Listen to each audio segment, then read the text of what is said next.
na sinasamahan ni Cielo Jokno. Ni Cielo Magno. Cielo Jokno, Cielo Magno. Magkatunog kasi. Parehong dilawan, ang isa nagkukunwaring social activist itong si Cielo Magno. Pero nabuking na siya, no?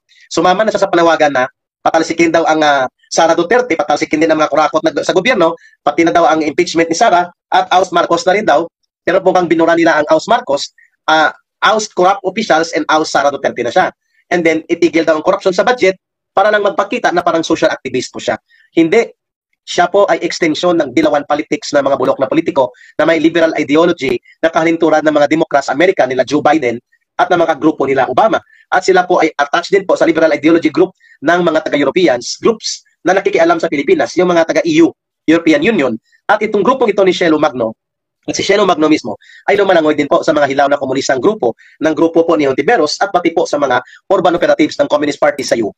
So hindi kataka po ang ganitong kanyang advokasya is a cover up kung ano talagang political color niya. E anong political color ng ating advokasya? Good governance tayo. At tayo po ay para sa totoong interest ng mamamayang Pilipino at nagkataon ng po na ang may ganong pagpapakita ng good governance capability, strong governance leadership, decisive leadership, at lumalaban ng totoo sa komunistang terorista sa mga droga, sindikato at kurakot at hindi bulok na politikang bitbit at may pakinabang ang mamamayang Pilipino sa kanilang pagkalinga, walang iba kundi nakita ko, Duterte brand of leadership. It may not be perfect, but it is approximating. Inilapit po niya sa social justice at good governance ang ating bayan. Sayang at hindi po siya pwedeng lumagpas sa 6-year term limit ng konstitusyon at hindi po siya sakim. No? Kaya po, ako naniniwala ko na yan dapat ang susundan na bakas at yapak ng pagiging tamang pamumuno ni Sara Duterte sakaling siya po ay mailuklok bilang Pangulo ng Bansa. Either earlier than 2028 or on 2028. Or in 2028, I mean. Emily Cook, hello po ka Eric, good evening. Opo, masaya pong talakayan natin at ina-analyze pa natin itong kaganapan po na kaliwat kanan ang mga forum at mga pagkilos sa lansangan ng CPP, NPA, NTF at wala na pong pakialam ang gobyerno. China na pong inuuna nila. Mantakin mo, ang sabi ni Gibo Chodoro, espiya itong nahuli natin sapagkat may article dyan sa National Chinese Security Law nila na ang lahat ng mga mamamayang Chino ay obligado pong tumulong at magbigay ng impormasyon sa kanilang gobyerno tungkol po sa mga activities na pwedeng ikapahamak ng interes ng bansang China. Aba, ganyan din po ang patakaran sa Israel. Ang lahat ng mamamayan ng Israel ay obligado po na magkaroon ng ganong paninindigan that they should report and support and provide information necessary para po sa interes ng Israel na maproteksyonan siya. So lahat ng mamamayan ng Israel, espiya din na Secretary Gibo Chodoro. Ganon din po bang trato natin? Similarly with North Korea and Cuba, may ganon din po silang pananaw.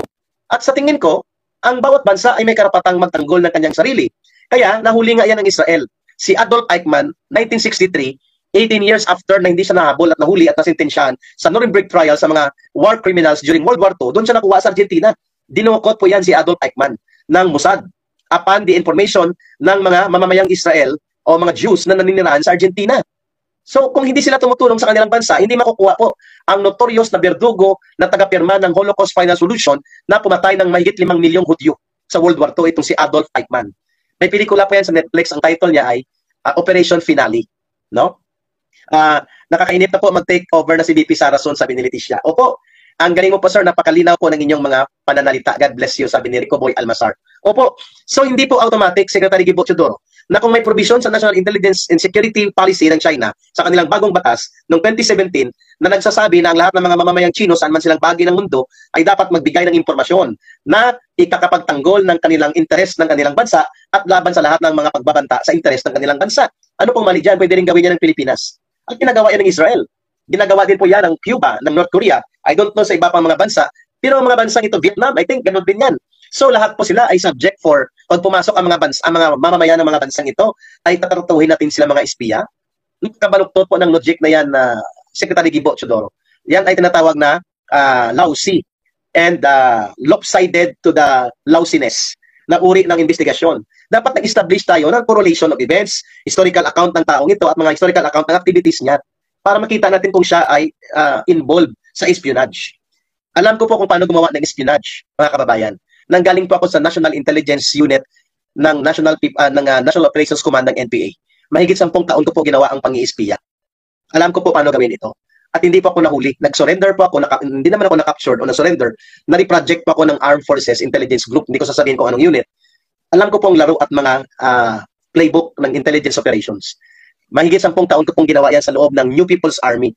At doon nga sa life story ko sa New Year's episode My Journey, My Life, My Story ni Ka Eric, binanggit ko sa inyo na pati po ang mga ilang unit ng armed forces ay na-infiltrate ko noon, including ang intelligence unit of the Armed Forces of the Philippines.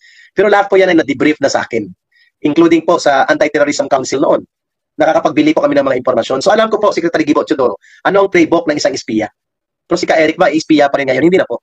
I am now rebuilding myself. I have proven enough na in my 5 years sa NTF-ELCAC, and before that, nagtrabaho na po ako sa intelligence and security sector, hindi ko na po babanggitin, as early as 2001.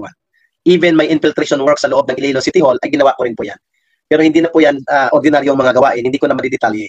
What I'm saying is that I know and I can see details or variable indicators ng isang espiya. Even si Alice Go, na makita ko po ito sa hearing, hindi po ako naniniwala na espiya siya.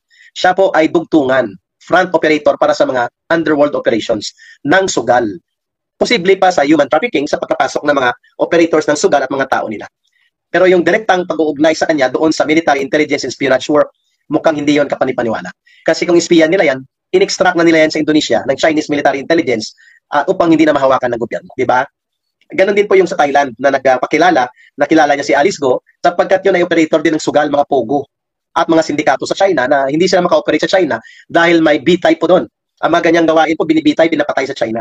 Kaya sila nagpapalabas ng mga underworld operators nila, like itong si Alice Go, posibleng dyan nakakonek, at yung sa Thailand na nagpulong din. But not as espiya sa military and security factors. Kaya po binabanggit ito sapagkat mawawala pong focus ng gobyerno sa totoong kalaban na nasa bakuran natin at nasa loob pa ng gobyerno.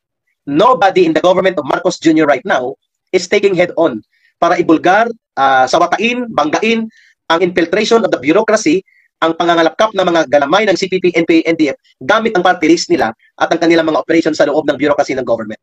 Wala pong naglalakas loob ng nangangahas na ibulgar ito kasi pinoprotektahan sila at pinupunduhan pa ng House of Representatives gamit ang kanilang party list cover at nasa bakuran sila ni Martin Romualdez doon sa tinatawag nating the evil conspiratorial alliance na mga komunista at ng grupo nila Martin Romualdez. Yan pong totoo na dapat maibunyag, kaya sila namamayagpag. Yan din pong dahilan kung bakit ibinubulgar natin ito na hindi nila matatapatan ang lakas at lawak na posibleng abutin ng pwersa nila sa January 31.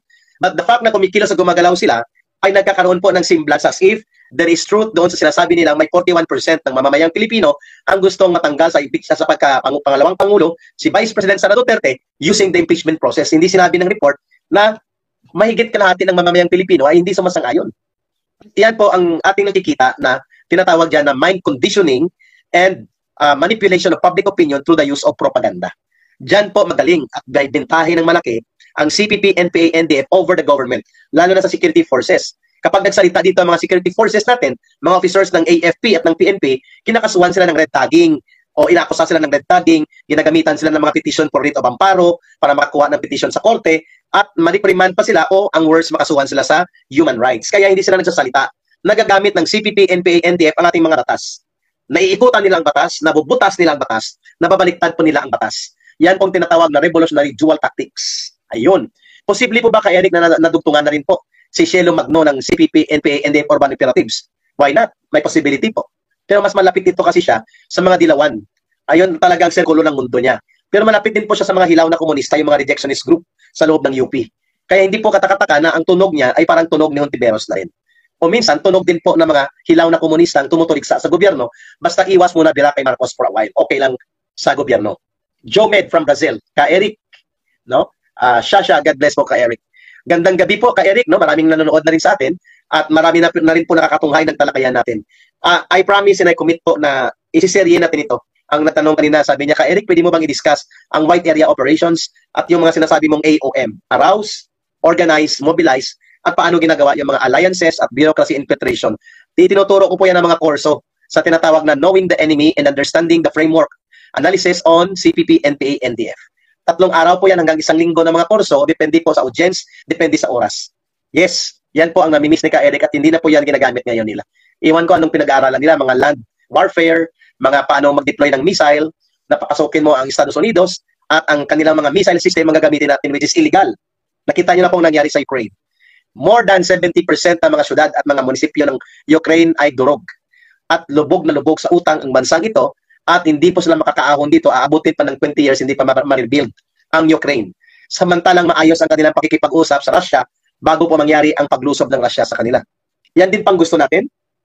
na dahil mayroon tayong mga basing militar at nakalagak dito in the guise of EDCA, Enhanced Defense Cooperation Agreement, which is a questionable na uri ng agreement dahil hindi naman yan treaty obligation, walang ratification counterpart yan sa Senate ng Amerika.